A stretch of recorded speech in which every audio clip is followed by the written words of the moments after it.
Watch Dr. Drew's new show at 9 on HLN. Weeknights on HLN. Debbie Rowe. Now, I know you had communication with her before. We see the children all the time, but we don't see her in all of this. What do you know about her relationship with Michael Jackson? What a lot of people don't realize is that Michael had an 18-year relationship with Debbie prior to Prince being born and him marrying her. And Michael also wrote Remember the Time for Debbie. So their relationship even went a lot deeper than a lot of people realize. She wasn't just some sort of incubator.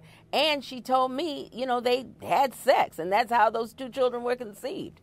He did suffer from vitiligo, and what vitiligo does, it does cause spotting of white spots on your skin.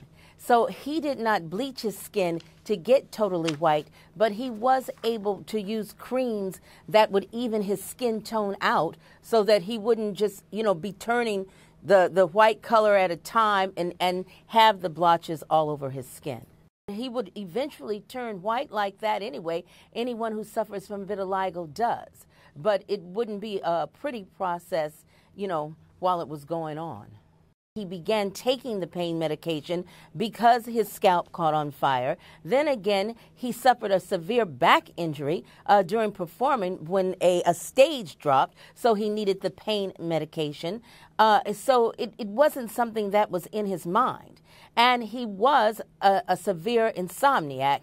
And, of course, it was way, way out of hand with the way that I do agree that these doctors were feeding him medicine. I'm not going to say he was prescribing it to himself because he couldn't do it.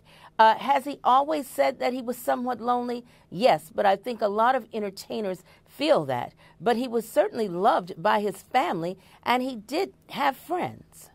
He did make a lot of statements. You know, he was a prankster. He liked to see people's reactions. But as the media began to turn on him, he did withdraw and became, you know, rather reclusive.